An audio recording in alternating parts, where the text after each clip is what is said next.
कुछ question practice करेंगे आज, जिनमें से क्लास 11th केमिस्ट्री का कुछ चैप्टर इंक्लूड किया है, जैसे कि structure of atom, chemical bonding, तीसरा आपका हुआ रेडॉक्स रिएक्शन, चौथा classification of element and periodicity in properties. ये 4 चैप्टर है, इन्हीं का क्वेश्चन ऑब्जेक्टिव क्वेश्चन प्रैक्टिस करेंगे, जो झारखंड बोर्ड 2023 में आया हुआ क्वेश्चन है झारखंड बोर्ड का, और नीट में कुछ आए हुए क्वेश्चन है कुछ सालों के 2023-22 का। तो चलिए प्रैक्टिस करते हैं। तो ये रहा 2023 का जैक का 2023 का केमिस्ट्री का क्वेश्चन। देखते हैं पहला, ये तो नहीं है, हाँ ये क्वेश्चन देखते हैं। पूछता है कि maximum number of electrons in 4d orbital is. अब 4d ऑर्बिटल में मैक्सिमम नंबर ऑफ इलेक्ट्रॉन क्या होगा? तो d ऑर्बिटल में ज़्यादा से ज़्यादा क्या रहता है? 10 रहता है, क्योंकि d ऑर्बिटल में 5 ही ऑर्बिटल रहता है, टोटल ऑर्बिटल तो 5 है। जैसे d का देखेंगे तो 5 है, 1 2 3 4 5, यहाँ 2 जाएगा, यहाँ 2 जाएगा, यहाँ 2 जाएगा, यहाँ 2 जाएगा, 2, तो टोटल 10 इलेक्ट्रॉन होगा। तो इसका आंसर बी 2 होगा। तीसरा क्वेश्चन देखते हैं, which of the following is correct electronic configuration of copper chromium. बोलता है Z = 24, यानी क्रोमियम के बारे में पूछ रहा है, क्या होगा? तो आपको मालूम होना चाहिए कि जैसे आर्गन से लेते हैं, आर्गन से हम इलेक्ट्रॉनिक कॉन्फ़िगरेशन करते हैं, आर्गन तक 18 हुआ। उसके बाद देखते हैं 4s2 3d4, ये होना चाहिए। 18 2 20 2 4 24, ये होना चाहिए, लेकिन ये गलत है। वजह क्या है इसके पीछे? स्टेबिलिटी का बात आता है। तो हम क्या करेंगे, पहले हम इसको ऑर्बिटल बॉक्स देखते हैं बना के। यहाँ पे अगर 2 इलेक्ट्रॉन है, यहाँ पे 1, यहाँ पे 1, यहाँ पे 1, यहाँ देखिए हाफ फील्ड, पूरी तरह अगर half field completely half field रहता तो स्टेबिलिटी बढ़ जाता, लेकिन 4 ही इलेक्ट्रॉन है, तो ये यहाँ से जाके यहाँ इलेक्ट्रॉन आ जाएगा ये स्टेबल बनाने के लिए। ये है, देखिए 1 2 3 4 5। अब ये स्टेबल इलेक्ट्रॉनिक कॉन्फ़िगरेशन हुआ, stable electronic configuration of chromium, यही हुआ आर्गन से देखा जाए तो। 4s1 होगा 3d5। अब देखते 4s1 3d5 कहाँ पे है? 4s1 3d5 आर्गन से 4s1 3d, इसका आंसर ये हुआ। अब अगला क्वेश्चन देखते हैं। ये आपका स्ट्रक्चर ऑफ एटम से पूछा गया क्वेश्चन है। क्वेश्चन 5 क्या पूछता है, देखते हैं अच्छे से। क्वेश्चन पूछ रहा है कि the de Broglie wavelength of A tennis ball of mass बोल रहा है 60 ग्राम है ना। मूविंग विद वेलोसिटी दिया हुआ है। ये आपका वेलोसिटी जो है, क्वेश्चन नंबर 5, वेलोसिटी आपका है 10 मीटर पर सेकेंड। तो डी ब्रोगली वेवलेंथ क्या होगा? लैम्डा। तो हम जानते हैं लैम्डा डी ब्रोगली वेवलेंथ बराबर होता है प्लैंक कांस्टेंट बाय मोमेंटम, यानी मास इनटू वेलोसिटी। अब डी ब्रोगली वेवलेंथ जैसे यहाँ पे दिया हुआ है, डी प्लैंक कांस्टेंट क्या है? 6.63 × 10⁻³ जूल सेकेंड। मास कितना है? मास 60 ग्राम। इसको 60 ग्राम को केजी में कन्वर्ट कीजिएगा तो क्या होगा? 0.6 kg होगा, वही ना होगा। 1000 से डिवाइड करेंगे बाबा तो 1 एकड़ 0.6 kg हो गया। तो 0.6 kg इंटू वेलोसिटी कितना है? 10 मीटर पर सेकेंड। ये आपका 0.06 होगा, सॉरी 0.06 होगा, तब ना होगा 60। ठीक है, 100 से डिवाइड कर 0.06 होगा, 06। तो 6.63 × 10⁻³ जूल सेकेंड बाय 0.06 × 10। अब 10 से डिवाइड किए तो क्या हुआ? 6.63 × 10⁻³ बाय 0.6 हुआ, 10 से इधर मल्टीप्लाई किए। अब इसको उधर ले जा रहे 6.63 इंटू 10⁻, इधर 10 ले गए तो 33 होगा जूल सेकेंड। तो ऑप्शन में क्या दिया है, ये हाँ ये 3 हुआ, इसका आंसर 3 होगा। ये 33 मीटर से ना, तो यही होगा वेवलेंथ बराबर। तो अगला क्वेश्चन देखते हैं, बोलता है the number of element in fourth period of periodic table, number of electron fourth period के बारे में पूछा है, यानी पहला दूसरा तीसरा चौथा। अब यहाँ पे कितना होता है, तो ये हम जानते हैं कि पोटासियम से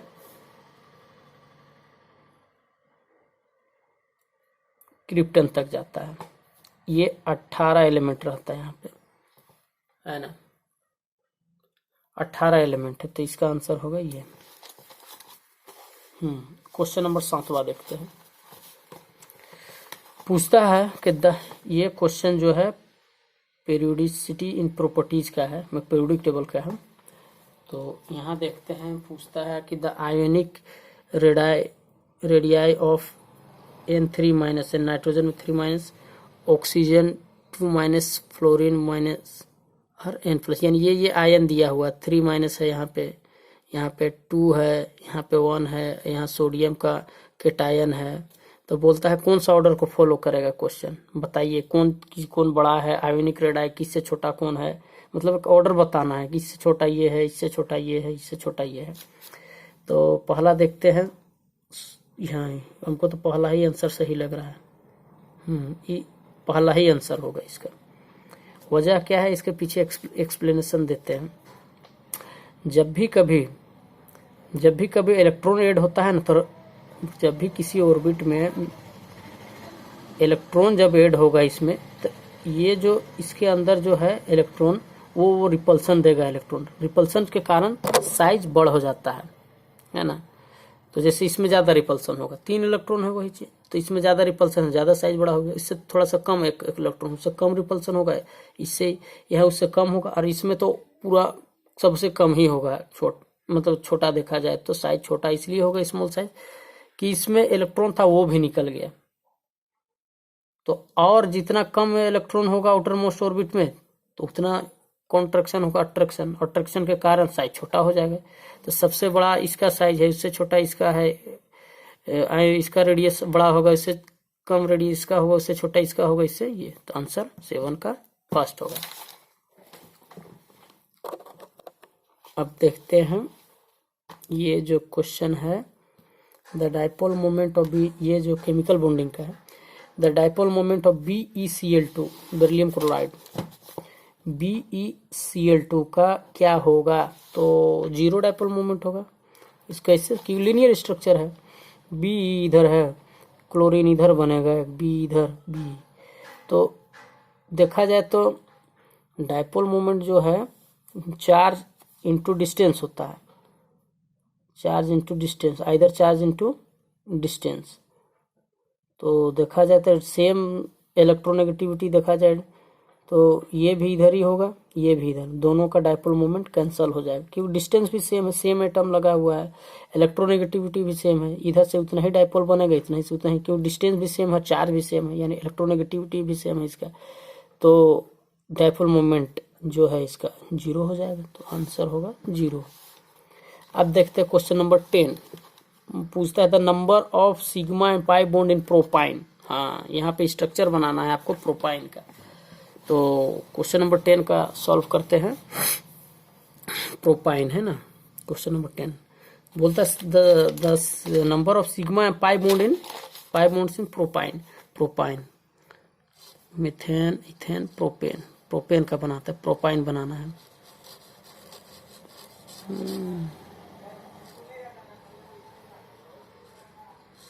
1 2 3 4, यही है इसका प्रोपाइन का स्ट्रक्चर।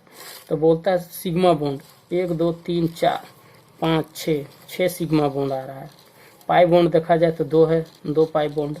तो देखते हैं कहाँ पे है 2 सिग्मा पाई, ये है फर्स्ट में, ये देखिए, ये हुआ इसका आंसर। अब अगला क्वेश्चन देखते हैं, क्वेश्चन नंबर 11, ये भी केमिकल बॉन्डिंग का है।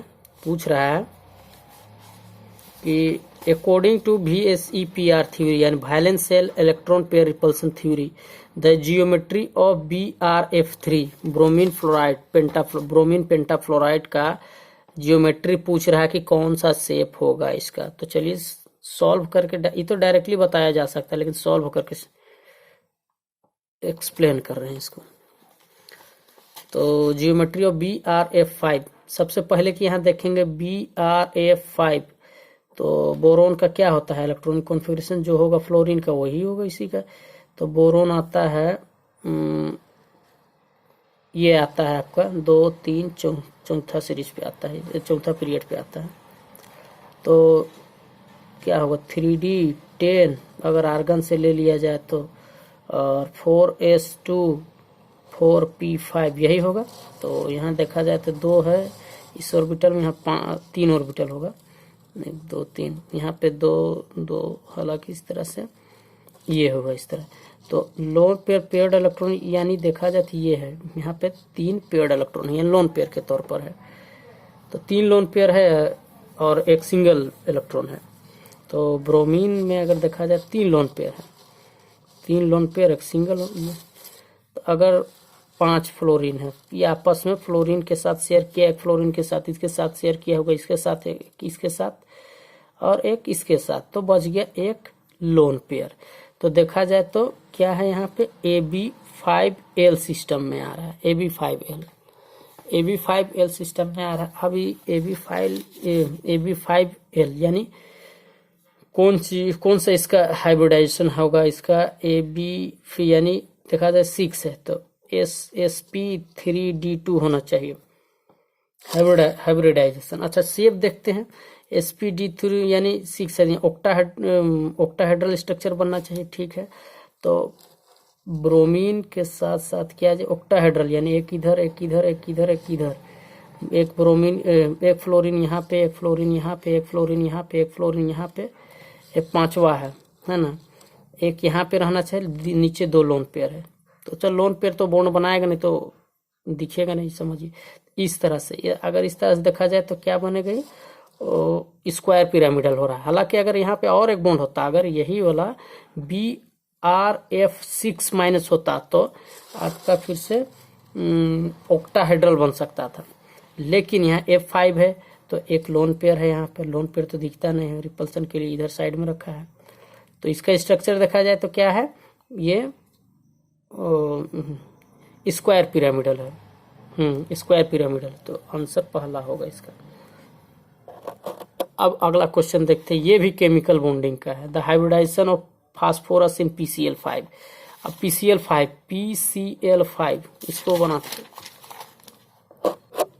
इसको बनाने का कोशिश करते हैं कि किस तरह से सॉल्व होगा question. The hybridisation of P बताइए PCl5 में, ये तो यूं ही याद रखा जा सकता है जी। AB क्या है, AB5 सिस्टम है, यानी देखा जाए तो 5 AB5 सिस्टम, हाँ 5 है तो sp3d होगा शॉर्ट में। क्यों, इसका देख लीजिए, अगर AB2 सिस्टम हुआ तो sp2 होता है, AB सिस्टम है तो समझिए कि 2 है तो ज़्यादातर चांस है इसका sp होने का। ये AB2 हुआ तो sp, AB3 हुआ तो sp2, AB4 सिस्टम हुआ तो आपका ये sp3, और AB5 हुआ तो sp3d, AB6 हुआ तो sp3d2। तो मतलब इस तरह से समझना है आपको। अगर ये भी नहीं हो तो अगर AB4L हुआ तो जोड़ देना है दोनों को, लोन पेयर और ये, यानी देखा जाए तो AB5 सिस्टम है यानी 5 है, 5 है तो आपका sp3d होगा। तो वही सिस्टम है यहाँ पे AB5 सिस्टम है, तो AB5 सिस्टम को फॉलो कर रहा है तो sp3d होगा। जो लड़का का है वो गलत है यहाँ से। अब अगला क्वेश्चन देखते हैं, अगला क्वेश्चन नंबर 22 का देखते हैं क्या है। कहता है ये है रेडॉक्स रिएक्शन का question. The oxidation number of chlorine chlorine का पूछ रहा है, किसमें ClO3 माइनस में ऑक्सीडेशन नंबर क्या होगा। तो सॉल्व करते हैं, क्या है हम देखते हैं। क्लोरीन का निकालना है, जिसका निकालना है उसको X मान लीजिए, ठीक है, और फिर प्लस कर दीजिए ये, इसका जो होता है वैलेंसी -2 होता है। कितना है ऑक्सीजन, 3 है, कॉमन ऑक्सीडेशन स्टेट -2 है ना। उसके बाद जीरो रहना मतलब चार्ज है तो -1, एक ही माइनस नेगेटिव चार्ज है तो बराबर के उधर ये लिखना है। x 2 3 6 -6 equal to -1। अब x equal to -1 plus 6 equal to +5। देखते हैं +5, ये ठीक है, पहला आंसर हो गया भाई इसका +5। अब क्वेश्चन नंबर 23 देखते हैं। 23 का क्या पूछता है। The oxidation process involves. Oxidation process में क्या होता है, ऑक्सीडेशन का मतलब होता है loss of electron. Loss of electron है, ठीक है, गेन ऑफ ऑक्सीजन है, रिमूवल ऑफ हाइड्रोजन है, और इंक्रीज इन ऑक्सीडेशन नंबर है। अगर चार्ज पॉजिटिव चार्ज बढ़ रहा है तो समझिए कि ऑक्सीडेशन नंबर बढ़ रहा है, यानी ऑक्सीडेशन प्रोसेस है। तो यहाँ क्या बोलता है ऑप्शन में, इंक्रीज इन ऑक्सीडेशन। हाँ, ऑक्सीडेशन नंबर, ये पहला ही इसका जवाब ही सही। ठीक है, अब आगे देखते हैं क्वेश्चन आया है कि नहीं। इसको देखते हैं थोड़ा।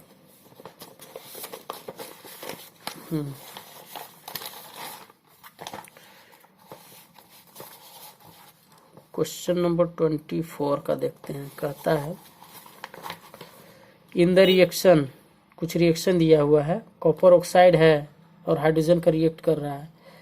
तो कॉपर उसके बाद वाटर बना है ना। तो पूछता है कि इसमें ऑक्सीडाइजिंग एजेंट कौन है। ऑक्सीडाइजिंग एजेंट का मतलब समझिए, ऑक्सीडाइजिंग एजेंट, इसको इस तरह से समझिए कि ऑक्सीडाइजिंग एजेंट ये एक एजेंट है जो दूसरा को खुद रिडक्शन करेगा, खुद का रिडक्शन करेगा, खुद को रिडक्शन करेगा, और दूसरा एलिमेंट को